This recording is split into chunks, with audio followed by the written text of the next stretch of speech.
Americans could dream their optimistic dreams because starting in 1900, they were part of the largest and most efficient economic engine the world had ever seen. It was a fantastic moment of prosperity. I think one great difference today is that for the first time probably in the history of the Republic, parents doubt that their children will live as good a life as they have done. This country is very much about control, and when things get out of control, people panic. And I, for one, am looking forward to the power structures being shaken up a little bit. African Americans, or black people, or blackness, has come to be a substitute, a cover, a hiding place for real fissures, real divisions, and real problems. We have a lot to be proud of. We have more people in prison per capita than any country in the first world, and we've at last passed the Union of South Africa and the Soviet Union. We have more than 1 million people in prison. You've got to be going good to go that high.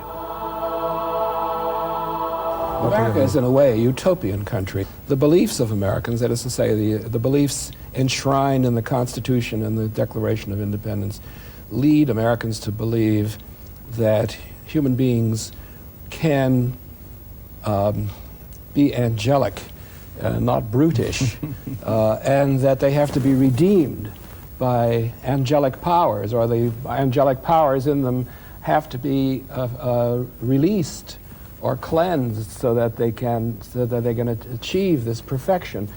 And this is a lot of bunk, of course, but it does explain a great deal about public attitudes in this country today.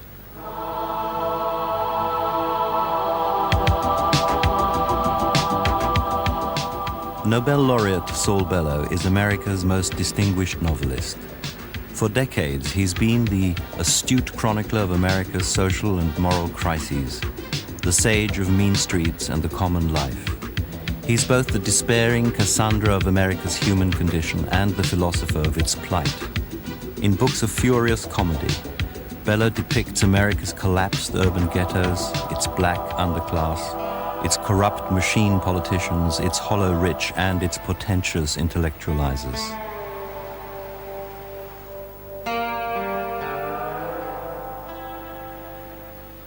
As America faces the next century, unable to compete economically with Japan, crippled by debt, riven by social problems and racial tensions, Bellows is an increasingly lonely voice.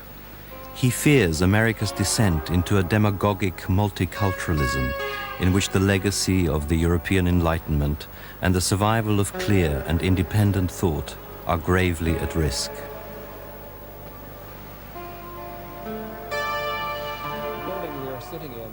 We invited Bellow to share his millennial preoccupations with two guests of his choice: Conor Cruise O'Brien, historian, international commentator, and one-time politician, is currently engaged in a study of multiculturalism in the United States. Peruvian Mario Vargas Liosa is one of Latin America's foremost writers of fiction. In 1990, he narrowly missed being elected president of Peru. My life has oddly taken the form of this century of ours. And when I think about it, I see that I've been exposed to one ideology after another, or at any rate, to one system of thought after another, and that this has perhaps been, from the mental standpoint, the most curious part of the experience. First Marx and Lenin, then Freud, then the existentialists, and so on and so forth, and now we're down to the deconstructionists. I'm not following them as keenly as I used to follow the others, because I have lived long enough to see all of those perish, so I'm not going to impose upon myself the onerous task of reading through so much stuff I'm going to have to forget anyhow. I happen to be an almost exact contemporary of the Bolshevik Revolution in Russia. I was born in November 1917. And in some ways I feel sad to see my old contemporary falling apart before my eyes. It seems to me that when Gorbachev introduced glasnost in the Soviet Union, he let a genie out of a bottle, and the genie turned out to be nationalism.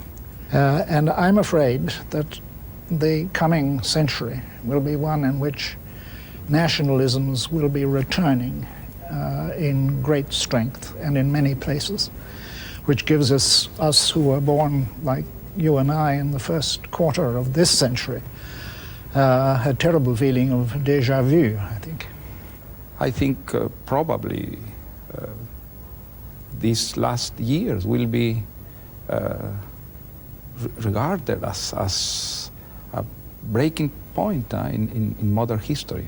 I think the decline and fall of the ideologies, the collapse of the totalitarian system, the Soviet system. Could I just... I think it's extremely important.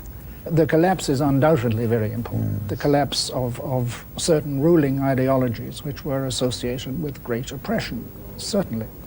But what is filling the gap? Yeah.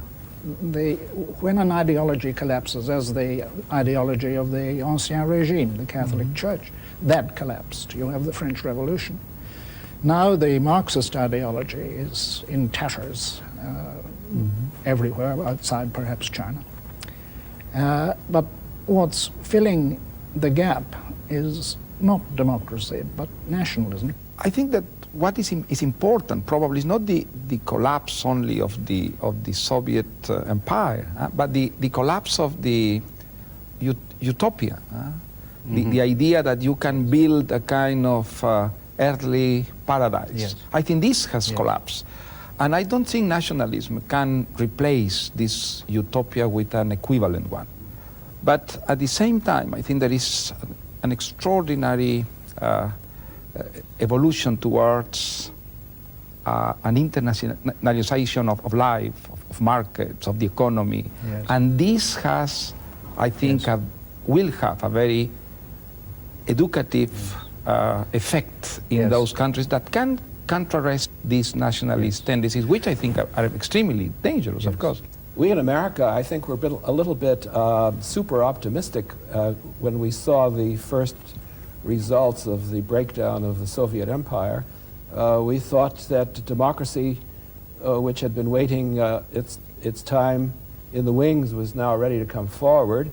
Of course, we here have behind us a successful experiment in pluralism, or to use the latest jargon, multiculturalism, that American history does, I think, vindicate the political program of the country in its power to reconcile and assimilate and convert into Americans peoples from all over the world.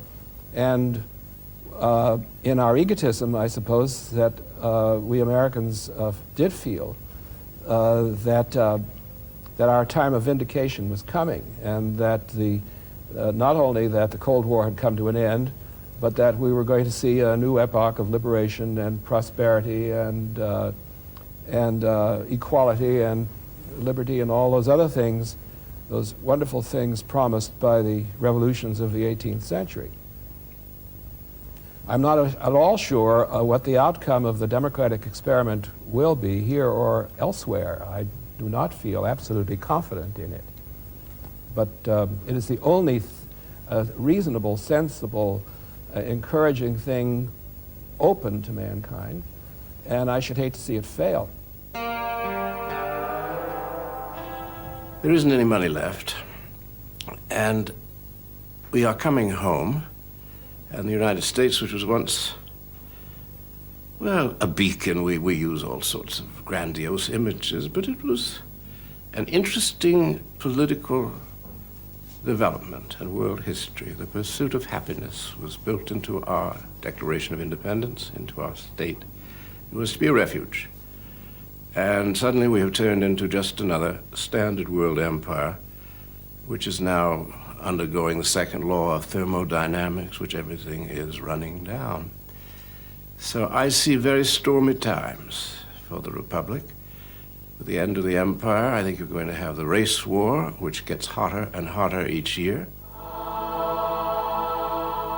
In about the year 2030, the population of the United States will be a little less than 50% white, about the same proportion of blacks as now exist, 12, 13%. And the rest made up of Hispanics, the large bulk of the rest, and people from East Asia.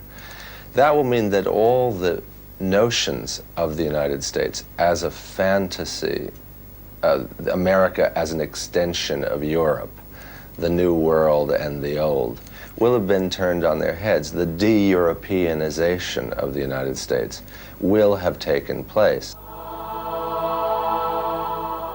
The effort to use the public school to promote ethnic and racial separatism is worrying. With the rise of, for example, the Afrocentric curriculum in some schools, which teaches that Africa is the source of all good and Europe the source of all evil in the world, seems to me a device bound to create racial and ethnic tensions. The whole theory that history and literature, for example, should be taught not as intellectual disciplines, but as a means of raising the self-esteem of children from minority groups, seems to me to corrupt the theory of education. In forming the nation, in merging classes, in merging people from various countries in Europe, and making them identify as Americans, what was absolutely necessary was a non-American, which means that the formulation of the American, a principal ingredient in it, was whiteness. So when you say American in this country, it means white. Everybody else, black, has to hyphenate.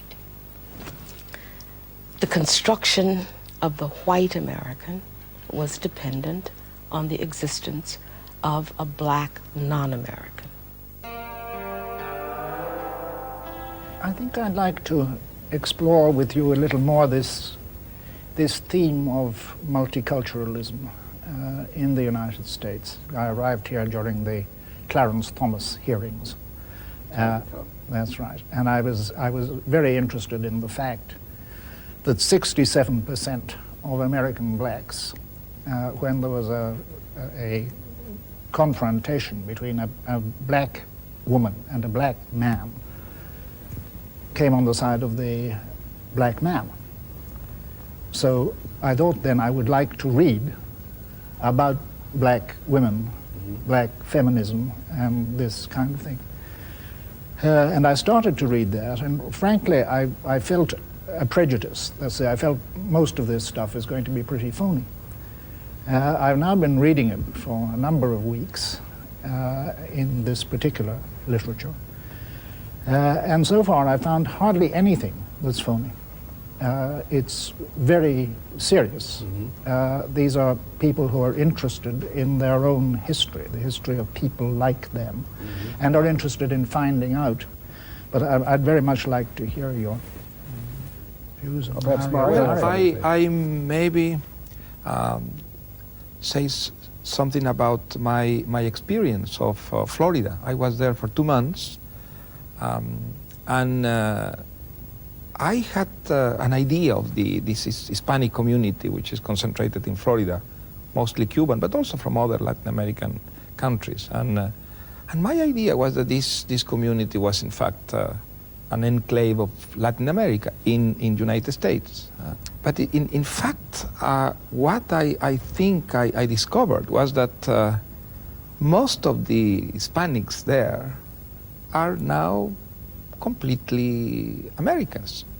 At the same time, from a cultural point of view, I think they are also deeply attached to their own culture, their own traditions, that many of them have discovered here.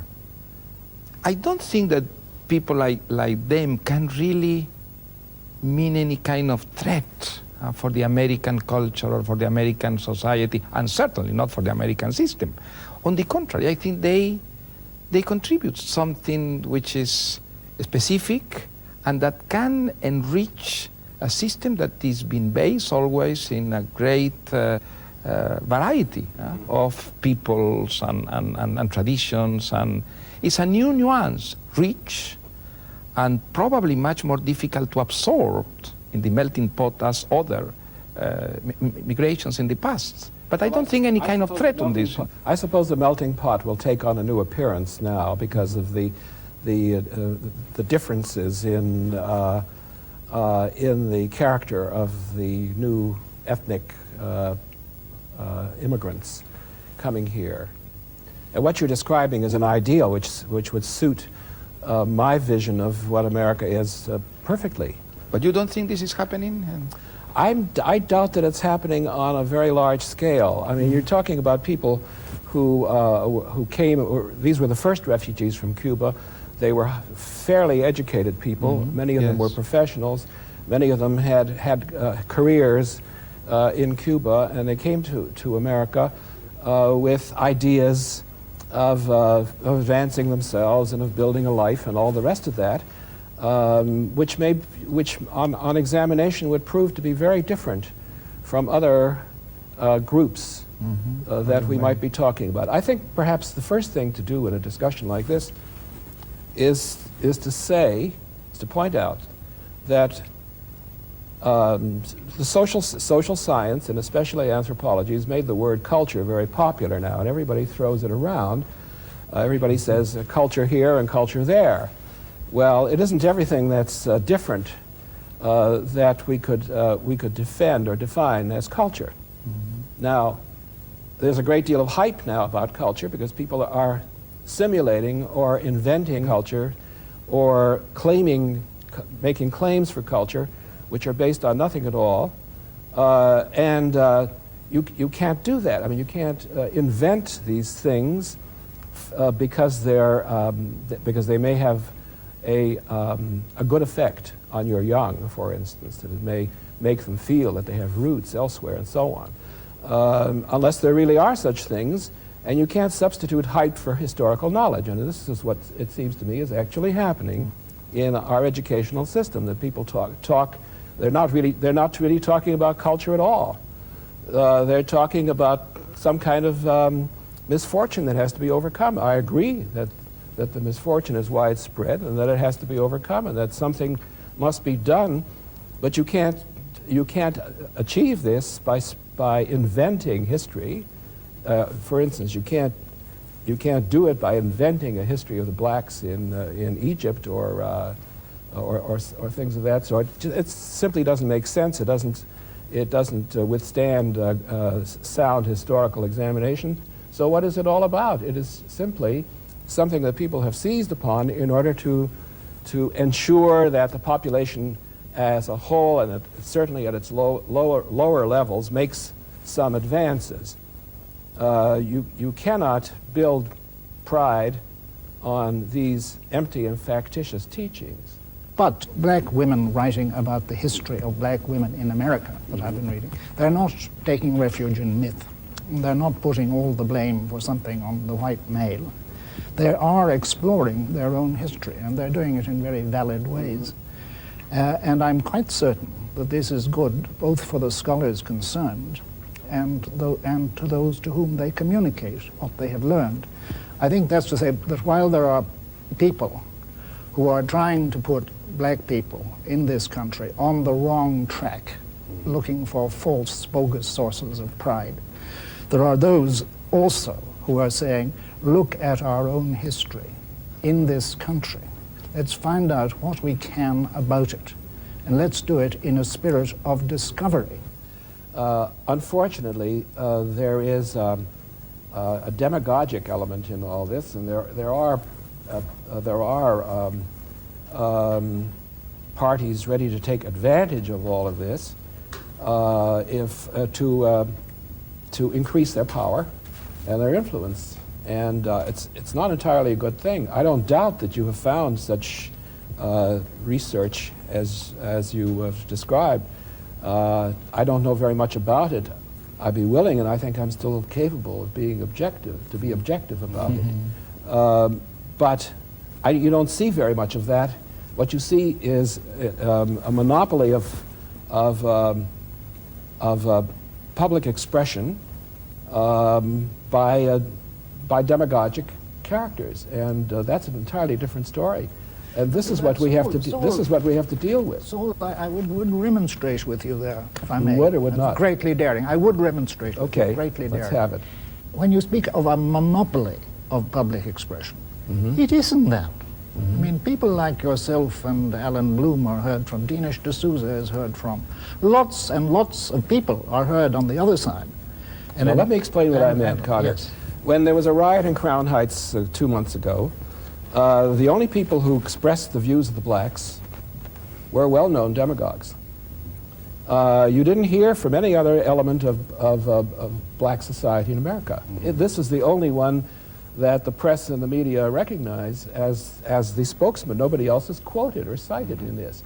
Now, how is it that that nobody in all of black America was able to come forward and say, now here in Chicago, for instance, not so long ago, it was about 2 years ago, an assistant of the then black mayor, Sawyer, made the charge that Jewish doctors in Chicago were infecting black children with AIDS as a matter of policy.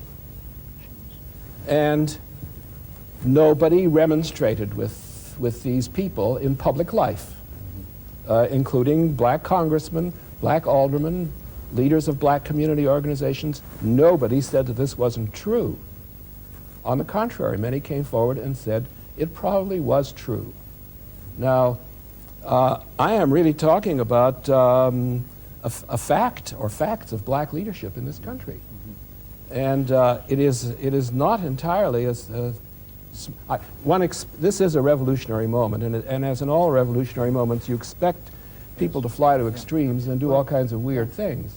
At the same time that this is happening, let's say in the cultural field, you have in America very interesting phenomenon, which is more and more blacks entering into the, let's say, the mainstream politics and occupying very important public jobs and acting and functioning within the, let's say, the traditional values of the American culture and the American system. And I think this is probably as much and maybe more important than the cultural or exaggerations or aberrations or fantasies that are I think, the consequence of the ideological contamination of contemporary culture. But I think there is also a positive aspect on this, even if most of these theories and doctrines can be considered funny. I think the problem with Western culture is sclerosis. Sclerosis. Well, in America, you don't have this feeling that the Western culture is paralyzed or threatened by sclerosis. On the contrary, I think it's very alive, very active, even if sometimes with menaces that can you call grotesque, but at least it's threatened and challenged. And this, I think, is the only way in which Western culture can, in the future, be what it's been until now, or what it was in the past. I don't think this is happening in many countries, and America is one of them, and I think in the long run, this can be very positive for a culture that I think will be able to face these kind of challenges as it was successfully responding to the challenges that were, for instance, the totalitarian ideologies in the past. We're in a very precarious poise here. And let me make myself absolutely clear. I am entirely in favor of all of this. I was writing about a black life in America before the civil rights movement began, back in the early 50s. And so if anybody who cares to examine the record will find that I was by no means opposed to this. On the contrary, I thought... Of course. No, no, but that's, I've been identified with all kinds of racism. It's all too easy to be tarred with that particular brush. All you have to do is express an independent opinion, and you're immediately called a bigot and a racist. And that certainly is not what I want to be known as, primarily because it's untrue. That's not what I am.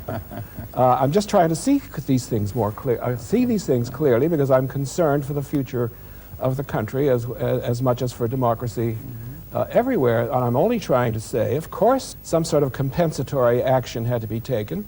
Of course, the blacks had to be given all their constitutional rights pronto. Of course, there was a conspiracy after the liberation of the slaves in the 19th century to keep them down there in the South as an oppressed class of semi-slave farm laborers and all of that. Who could be for that? Everybody was, had any sense at all, was in favor of this liberation. I'm talking now about the prospects of those, the problems related to the prospects of blacks in this country. I don't want to see them fall into the hands of people who will exploit them for reasons which are contrary to their advantage. Let's put it that way. It's as mild a way of putting it as I can. All of the benefits flowing to blacks came from government, and therefore the blacks had to present a united front to the government in order to have leverage, in order to push for what they were rightfully entitled to. And that did happen, but it continues to happen. It has side effects which are not so good. And the side effect which I most fear is that of separatism. That these are not our laws, this is not our country, these are white man's laws, we don't have to obey them. We are a different people. We have a different culture. You don't understand this. We don't want to assimilate ourselves. Well, nobody's actually put pressure on blacks to assimilate themselves. In this country, we live in a wholly racialized society. What I mean by wholly racialized is that everybody is raced. White people, many of them, understand themselves to be the norm, the human, and everybody else who is not white to be a deviant from this normal position. There is whiteness that is biological, but what I am talking about is whiteness as ideology. And the first requirement of that ideology is to assume and assert its normalcy. It is the norm, it is central, it is regular. Some of the people who are creative, who are artists, who are frightened of the claims of the so-called other, have not yet understood that they are a race, and they have been constituted and constructed as a race. In other words, taught to be white. One notices current attacks by multicultural zealots on what they call a Eurocentric curriculum. And yet, when you think about it, Europe is a source, the unique source, of the great liberating ideas of democracy, self-government, human rights, individual liberties, rule of law, and so on, to which today most of the world aspires, ideals that empower people of every continent, creed, and culture. And to start trashing those ideals is in order to say, as some of the multicultural zealots say, that the European democratic tradition is not for non-white kids, is ridiculous and self-defeating. I think that what's happening here is a very fascinating and very basic power situation that's just beginning to break up a little bit, and I'm thrilled, frankly. I'm really looking forward to this. I don't see it as a horrible decline. After all, language is essentially a reflection of the way we think, of our attitudes. Words are freighted. Therefore, we would like very much not to say faggot or nigger or kike. Well, I would think good manners was quite enough to keep that in control without making a law based on it, or saying you will go to prison if you use those words. What the right wing did, it's really trying to stop affirmative action in its tracks. They're pretending there's a reign of terror now at the universities. You can't use this word, you can't use that word because it's not politically correct. Black studies must be taught along with white studies, and women's studies along with male studies, because women would have built the pyramids, but they didn't happen to be around at the time, or they were too busy, doing other things. There's a bit of that nonsense going on, but you have that in any pluralist society. It's a healthy debate.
I would be happy if people would only consent to talk sensibly about these matters without yielding to the pressure of taboos and without feeling that they're going to be cast into outer darkness if they say what they think.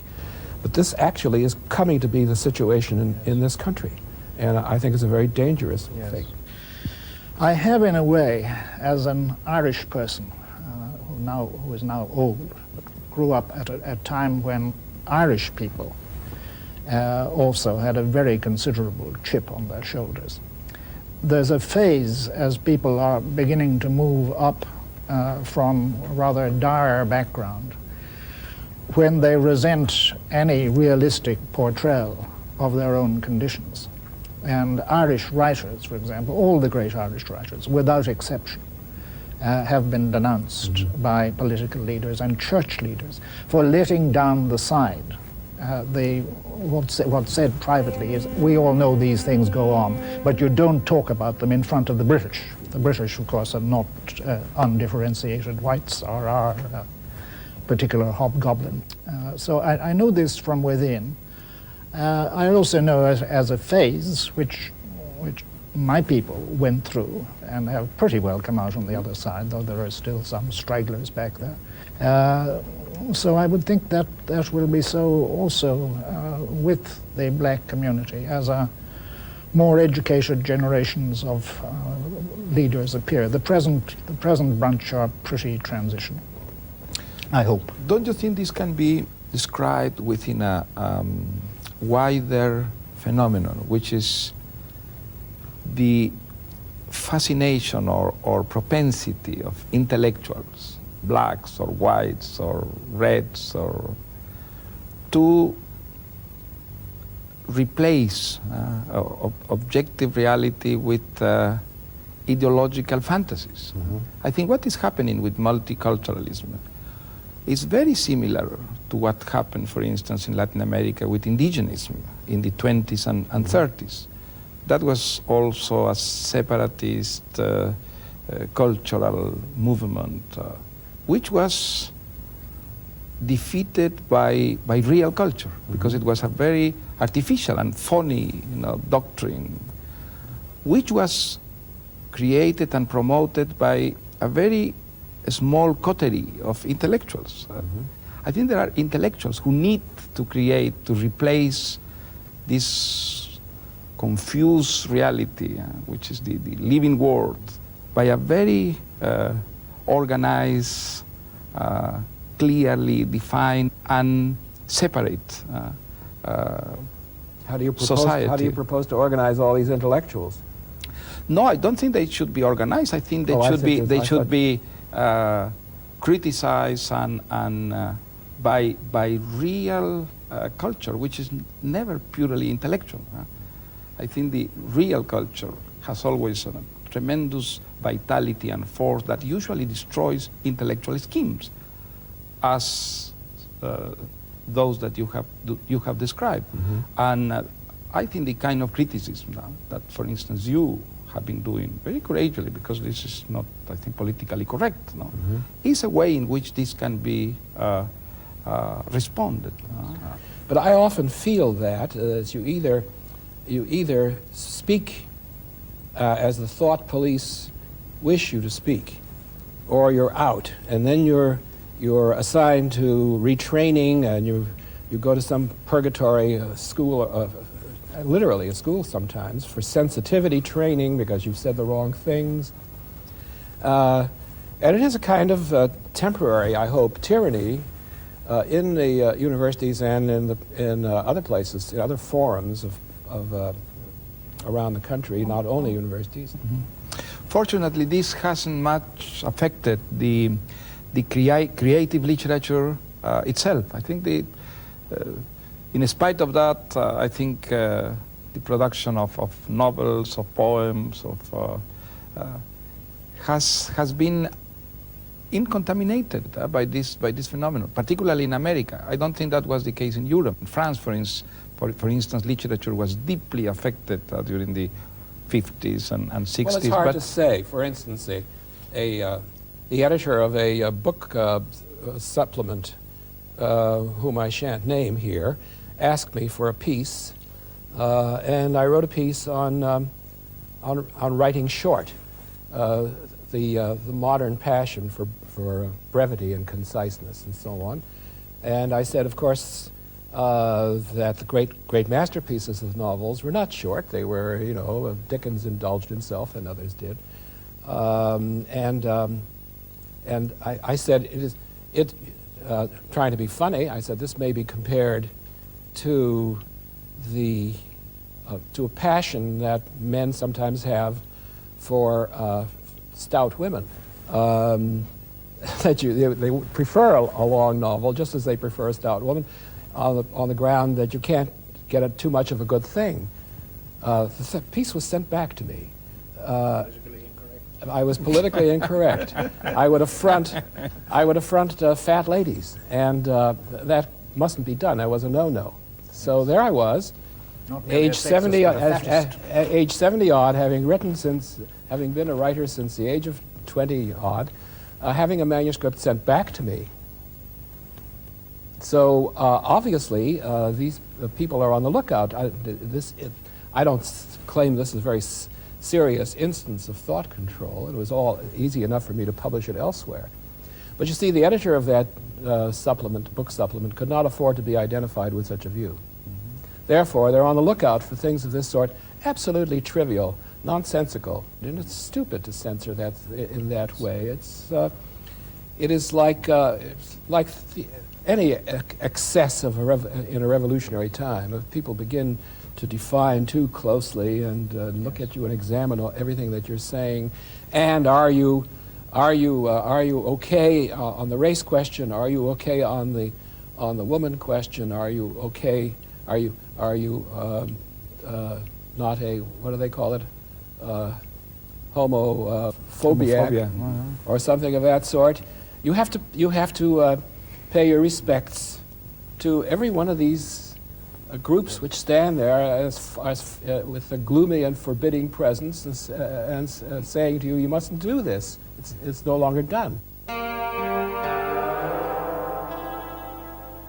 There is a feeling of threat, engulfment, annihilation, displacement in many quarters in the United States, which have to do precisely with whether or not Eurocentric values and knowledge will survive the next 20 years. And if it is displaced, what will it be displaced by, and is that not decay and destruction, and implicit in that, a return to something called barbarism? In order to sympathize with that view, you will have to also agree that European civilization is indeed the only one, is indeed among many the best one, but more importantly that it itself has no roots or sources that are non-European. Now that white people are in many places a minority, this is not, this culture doesn't speak to them so clearly. You know, they don't find Mozart that compelling or comforting or funny or anything. So it's an interesting time to be an artist in this country. Well, I think Saul Bellow and the other cultural conservatives miss the point of what's happened in the last 40 years. They look at what to me is a very superficial side issue, which is the victory of some fashionable radicals in the university. Very unpleasant if you're in the university, but as a look at the rest of the country will show you quickly enough, scarcely a nation-breaking or even an economy-breaking phenomenon. And they look at PC or multiculturalism and they say, this is what is destroying our beautiful America. Whereas in fact, to the extent that they're not indulging in nostalgia, to the extent that an America has disappeared, a better America, it's disappeared under the hammer blows of a consumer capitalism that is far more ruthless than any multiculturalist or adept of political correctness.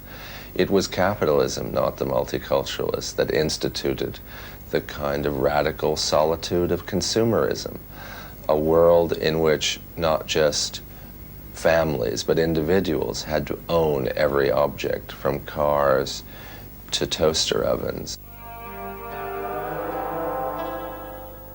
The point of all we've been discussing, I think, probably can be viewed as a peculiar trial of the human soul in its, on the political side. That is to say, what are the expectations that democracy holds out for personal development, for human unfolding in the future? Is it a good picture? Is it a bad picture?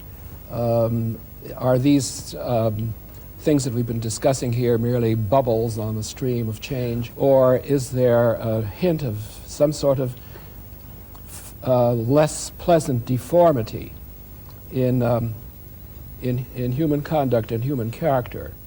The democratic culture, what we can call culture of freedom, in spite of all the errors and mistakes that form part of this culture, has proved its strength, I think, in political terms, has defeated the challenges that were very, very serious indeed, and is now most more accepted and reivindicated by people that ever in history. And this, I think, is a very important fact, and something that should make us not totally pessimistic about the future of mankind. Anything can change, of course. But if you compare with what was the war situation 20 or 30 years ago, I think it's an extraordinary improvement.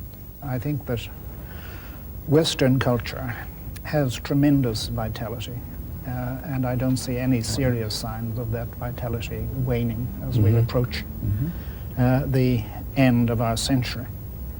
And even in the nonsense, I can see some good things.